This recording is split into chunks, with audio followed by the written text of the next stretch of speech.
January here on YouTube, so you know exactly what that means. Compilation videos from the previous year, people putting the current year in their video titles and just hoping that does something. And most importantly, channels and videos about self-improvement and motivation are having an absolute field day, and I can't stand it. The self-help industry was valued at over $40 billion in 2023, and that number is expected to double by 2032. I'm sure you've seen some videos or books in the genre. You know what it's like. They make it seem so easy, as if all your dreams are just a few minutes and or pages away. Lies! They did this one thing, they've changed their life forever. They make up buzzwords, they all pay the same set designer and editor, and if you buy their mentorship book course program, then all your dreams will come true. You do it, and then nothing changes. If you couldn't tell by now, I'm mad, and we're going to spend the next 15 to 20 minutes talking about it. Whether it's a self-help book, video guide, seminar, or course, every time you buy into one of these things, somebody is profiting off of your discontentment in life. Technically, I'm doing it right now. Now, I'm not saying every time this happens, it is always being done maliciously. I, for one, have a lot of self-help channels and creators that I really like on mental health and fiscal responsibility and having a social life and a bunch of other things. And I personally would like to say that my videos are made with the intention of being entertaining and helpful first, and I hope that's the vibe that you get as well. I'm just saying this so you can understand your role in this transaction, so you can understand how easy it would be to take advantage of that. Because it is very easy for a creator or a self-proclaimed entrepreneur to come in with not so great motives, try and take advantage of your discontent and unhappy feelings, and make a quick buck off you. You don't need a degree to be one of these guys. You can kind of just say, do, or look any way you want on the internet, and no one can really prove you wrong. It's pretty great. And by that, I mean I'm lying. It's terrible. See, lying on the internet, I just did it. Let's just, for the sake of argument, assume that all of these guys are 100% legitimate. Even if that were the case, I would still have one big issue with them. And to be honest, fair warning, this is going to be a bit of a nonsensical argument, but this is my video and I get to say whatever I want, and I will gladly do so. Why do all these guys have their lives together? Like, at least some of them have to actually be as successful as they claim to be, and that is genuinely upsetting to me. Case in point, have you ever seen any of Ali Abdaal's videos? That man stresses me out. Within the span of 20 minutes, this man will talk about everything he has done, is doing, and will do constantly and forever. Like, in researching this video, I watched one of his videos just to kind of get a feel for this whole self-help space, and within, it couldn't have been without 5 minutes. Every time 5 minutes had passed, he would break whatever he was talking about to plug something else. Whether it's a course, a boot camp, a sponsor, this man does everything. Why? Why, Ali? Why are you doing this? You've done all the stuff. You've won the game. Who is this even for anymore? Who becomes a doctor and then decides, no, that was too easy. Let's instead do every other venture on the face of the planet. This man uses all 27 hours of a 24-hour day. Meanwhile, I spent the last 3 hours watching YouTube shorts on this couch while procrastinating writing the script. Do I remember even 10% of those videos that I watched in that 3 hours? No! Shame on you, Ali. Shame, I said. I could never interrupt a video meant for the benefit of the people by including a sponsorship in the middle. That's no. You know where this is going, right? Please watch it. I have bills, man. This video is sponsored by Aura. Hi, I'm 11. I just discovered the internet and it's crazy. I'm gonna sign up for a bunch of services and accounts right now, which is a decision I'm sure I never regret. He was wrong. I did indeed regret it. I've made many accounts in my day, many of which I've forgotten about. For example, I made one with this math website while I was in middle school using an email and password I still use today. The company had a data leak that my password was a part of, which I would have never known about if it weren't for Aura. Aura is the all-in-one service that you need to secure you and your family's online activities. Data breaches like the one I was a part of make you more susceptible to identity theft, fraud, and scams. They can have info like your full name, address, date of birth, phone numbers, and even your social security number just out in the open. Really? I didn't mean to cause you all that trouble. I'm sorry. Aw, that's okay, you stupid dumb idiot. Hey! Because thanks to Aura, they can scan the internet and see if your information is anywhere it shouldn't be. And if it is, it'll notify you and give you the steps you need to protect yourself. Wow, what else can it do? I was getting to that. Don't interrupt me! Sorry! Aura also scans the internet to see if any of your data is in the hand of data brokers, and it makes it really easy to opt out, something that would be really tedious to do manually. They also provide antivirus protection, password management, credit monitoring tools, 24/7 US-based support, that and so much more. Thanks to Aura, me and my family don't have to worry about data brokers or data breaches. And if you want to stop worrying as well, go to aura.com/DavidAchu to try 2 weeks for free. That'll be enough time for Aura to find out if any of your personal data is exposed. So sign up today. You'll be helping the channel and you'll protect yourself online. Everyone wins. Except for you, you little stinker. Why are you so mean to me? Stop it! You look dumb. Why do you have a beard? You're 11. Getting back to what I was saying, I understand that that's a really weird thing to complain about. That people trying to help others get their lives together, themselves have their lives together. I understand that that's kind of silly. The only reason I'm saying this is because even though it makes sense for them to do it, it kind of is still adding to the whole idea that whenever you go on social media, it's bad for you because it makes you feel like everyone else has their lives in order and you don't. You want to talk about feeling bad because other people are doing better than you? These guys are leagues ahead of me. The contrast alone of their productivity versus my productivity is either hilarious or deeply upsetting. I choose both. And to see these self-help people so constantly and consistently portray themselves this way, even if it's not true, it's still discouraging sometimes. Because if you're anything like me, you watch them and you just think to yourself, wow, I will never be that guy, so why should I even try? However, I do fully understand that there are people who look at them, even though they are leagues ahead of them, and see it as an inspiration that they could one day attain to that level. And for those people, I am happy for them, because it's true in a lot of ways, but take it with a grain of salt. Because for every legit person on the internet offering sound advice that you can actually apply in your life, there are 10 other creators who are just spewing nonsense, and it annoys me so much. For example, why do a lot of these self-help gurus use absolutes and explain very basic things as if they're revolutionary? It's always, this is the one thing you need to be a millionaire. You will never fail if you try this. Your father will love you if you use these hacks. All of those statements were lies. They always try and make their advice seem so fancy and mind-blowing. It's not. It's actually very common knowledge and or practice. For example, consider the following excerpt. Step 5. Surround yourself with the right people. Here's the truth no one talks about. Your environment will either push you forward or pull you down. The people you spend time with, your friends, family, colleagues, have a massive impact on your success.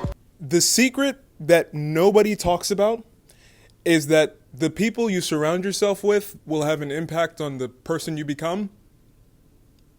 The secret no one's ever heard of before, that's it. I'm not going to say anything else about that. I'm just going to trust that you understand how frustrating that is and why it is so. I will say this though, oddly enough, I think Newton's first law falls in this category. For those of you who don't know, Isaac Newton, the father of modern physics, his first law, things don't move unless you move them, and they don't stop unless you stop them. I dare one of you physics nerds to tell me otherwise. It's so stupid. Now, am I saying these self-help gurus keep things intentionally surface level and vague so they can appeal to the least common denominator? Or am I saying that doing this makes their audience feel like they're changing, whether or not they actually are? Or am I even saying that doing this can subtly make their audience feel inferior so that they now depend on them to feel good again? I never said any of those things. Why would you say that? Now, I want to emphasize that this is my personal opinion, but if I had to sum up the effect that this has on culture and society, it would come to two main categories. What's interesting about self-help is that it doesn't actually have to change you, it just has to make you feel that you're changing. You just want to feel good about yourself and that you're in control of your life. And you know what that looks like. We've all gone to a Barnes & Noble, wanted to change our life, see a book that's for some reason cost $31? And then once you justify that high price to yourself, then you start to think, wow, am I better than everyone else? I'm being so responsible. Like I bought a book by myself for fun. Am I some kind of genius? And then at that point, you may as well chuck the book into oncoming traffic. You'll never know what it says either way. You're not actually gonna read it. If you really wanted to learn that skill, you could have easily Googled it, watched one of those good self-help video guys. There are probably a bunch of podcasts on it. And honestly, you can ask ChatGPT to make you a research plan on a bunch of articles, videos, and podcasts to do the thing. There are a lot of free sources you could be using. But since they are free, they don't feel as official, you know? But buying a book? Like a real one that's made on paper? With money? Now that's change. But even if you did go the free route, doing too much research with articles and videos can be its own form of procrastination, and it's a tricky one at that. Because at least when you're watching Instagram Reels, you know you're not being productive. And maybe you'll start feeling bad after an hour or 2 or 7, and then you'll eventually get the task started. But when you're doing research, you feel like you're being productive, and so you feel good about yourself. And while it is good, you shouldn't feel like that good yet. You haven't done anything. And it comes to a certain point where you have enough information, you need to stop reading and actually do it. And if you pass that point and continue to read articles, you are now delaying your progress. And that's why it's tricky, because now you don't even fully realize that you're procrastinating, even though you definitely are. And you know, in many ways, this type of procrastination is actually worse than the Instagram type of procrastination, because at least then you could have argued, well, hey, I don't really know how to start. That's why I haven't done anything yet. But now you've done the research. You know exactly how to start. You're just choosing not to. Like, you're doing all this extra research, you're gaining nothing for it, and you're wasting hours. You could have just spent those wasted hours doing something that you actually enjoyed, like mindlessly watching Instagram Reels. What's the moral of the story? Planning and researching is pointless, and you should just watch Instagram Reels.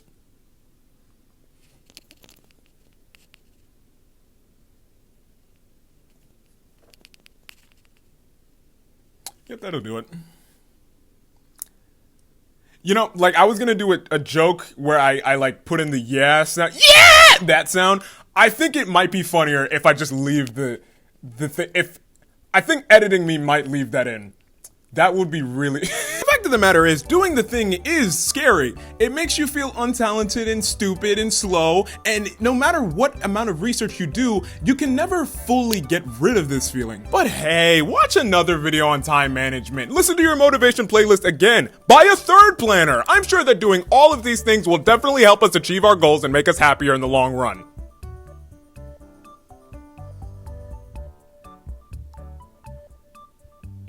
You can see that, right? Yeah, I'm sure. Okay.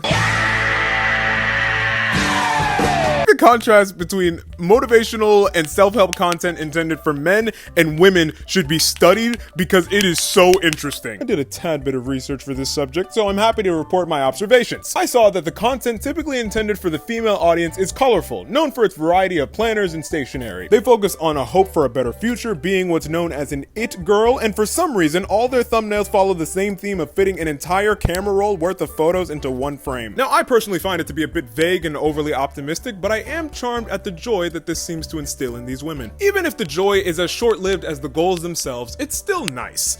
The men, however, hey guys, let's talk. According to my research on men's motivation content, you're supposed to be sad, angry, and staring into the abyss for about 90% of your day. They're also mostly comprised of stock footage and clips from movies, and also just Ryan Gosling in general. I don't know why they picked him to be the mascot, but he's there a lot. And then after that, it's all packaged with a title that has the word motivation somewhere in it, and then the most uncomfortably detailed thumbnail you have ever seen in your entire life. That is... ew. Sorry, sir. And let me just say something real quick. This isn't as cool as you might think it is. Like, this picture looks cool, but like, it doesn't look cool just because the man is so cool. It's because someone took the time to set up a light to get that shadow. In addition, someone also spent a lot of time bent over on a laptop editing this photo so it could look that way. Do you get the point I'm making here? It looks this way not because the dude just has that air to him. No, it's because some nerd who's really good with cameras, lights, and editing took a lot of time to make him look that way. Like, you know the jokes where it's like, bro had to set up the tripod, and yeah, that's literally what's happening here. It's not that cool once you think about it. Why is the internet convinced that the only way for a man to improve is to cut off everyone they love and hold dear, lock themselves in a room with no natural sunlight, and stay there until they become, I don't even know what the goal is, really. Like, you want to be a business guy of some sort. It's never anything specific. It's always just like a man in a suit with money. Where do you get the suit from? Where's the money from? They don't care. In addition, there is something about self-help that just encourages an unhealthy level of individualism. You're supposed to help yourself. Just read more books. You should be able to fix all your problems by yourself without the help of anyone else, and if you can't, you're a loser and you should feel bad, and that's exactly why you should buy my book. And you see it the most with like male-intended motivation. You have to be a lone wolf, figure it out all by yourself. It should be agony. You should love the pain and discomfort, because that's what a hunter and a warrior would do. You have to be a machine. Brother, you live in a home with steady Wi-Fi and air conditioning. You are none of those things. No, hey, look at me.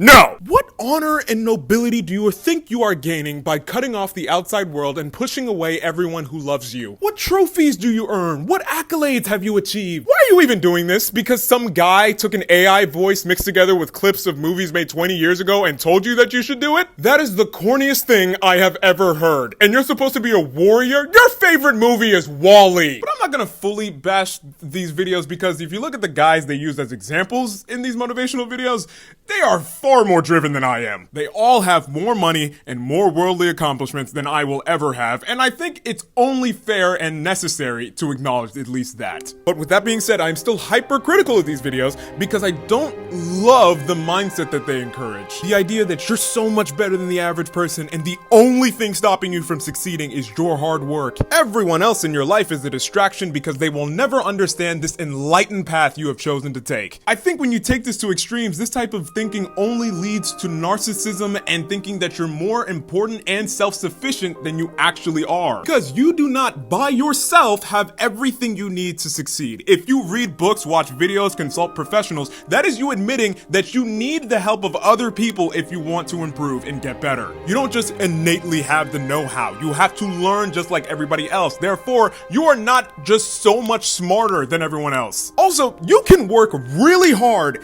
and still fail. It happens all the time. Now, am I saying that you shouldn't work hard because there's no guarantee of success? No, of course not. But if you put your entire self-worth into the result of your hard work, what happens when a hurricane comes in and throws that hard work asunder? You're gonna will it back into existence by the means of your mindset? No! Sometimes it'll fail, and if that was the only thing you had in your life, I can only imagine how that would crush you. Things happen. Success is never guaranteed. You will need help from others in literally everything you do. For the 99.999% of people watching this, which, spoiler alert, probably includes you, you are not special. And that's totally fine.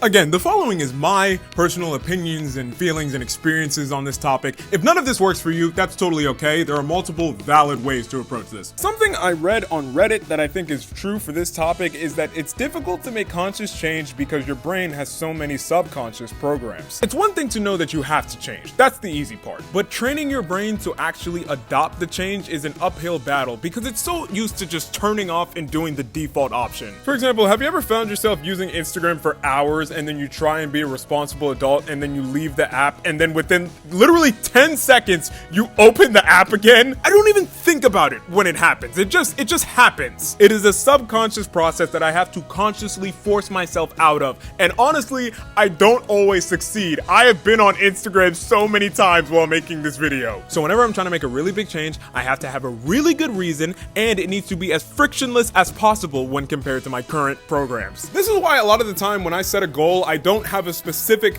deadline in mind. Now, this may sound a bit counterintuitive, but hear me out. For those of you who don't know, I go to the gym. Do you know why I started doing that? Because my doctor told me I was going to die. Okay, fine. That's not exactly what he said. He said something more along the lines of, I don't mean to alarm you, but your family has a history of diabetes and high blood pressure, so you're really going to want to be careful with some of these habits, you know? Like, right now you're considered obese, and we just got your blood work back, and it's looking like you're pre-diabetic. But what I heard was, hey, fatso, this chart says you got like 2 months left, tops. I said, interesting. Very interesting. So did I want to change how I ate and start working out? No, but what was I gonna do? Die? I got a gym membership that day, and I've gone consistently 2 or 3 days a week for the past 3 years. So, dear viewer, what do you think it was that motivated me to go to the gym? Was it that I wrote down inspirational quotes on a whiteboard and also sticky notes on my mirror? Or was it the morbid fear of succumbing to an untimely, painful, and preventable death, wherein my last cold, artery-clogged breath would be me saying, I should have? It was option B. Now, am I saying that you too must eat yourself to the brink of type 2 diabetes in order to lock in? That is one strategy, but not one I could honestly recommend, no. What I'm saying is that, at least for me, change doesn't come just because I really want it. It comes because I reach a point where I think to myself, what else am I gonna do? When I started going to the gym, it wasn't an issue of whether I wanted to or not. There were no planners, no deadlines, no choice.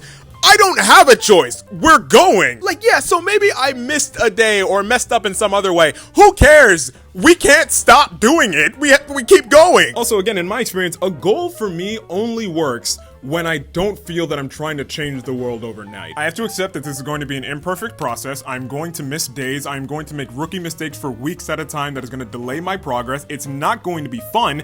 This is how it works. You are going to feel like an idiot and a failure and that you're behind the entire time. It's part of the process. Realistic goals are not flashy. They are a boring slog that takes a million different tiny steps to lead to one big goal. Those tiny steps are gonna feel like mountains to you, but nobody else is gonna care about them. And while we're talking about not being perfect, do you realize that I suck too? I, from time to time, will make advice videos, and even I don't perfectly follow them. There are still days where I spend half my time wasted on my phone. Criticism is not always easy to take. I compare myself to people all the time, and most frustratingly, I got the volume too loud notification today, and I was doing really good with that one. But am I saying that I learned nothing from researching and writing those videos? Of course not. Anytime I'm indulging in these activities, I think back on the work that I did and how it's on the internet right now and how if I don't apply it, I'm being a hypocrite. So yes, there have been steady improvements. I still regularly check my volume levels to make sure they're not too loud.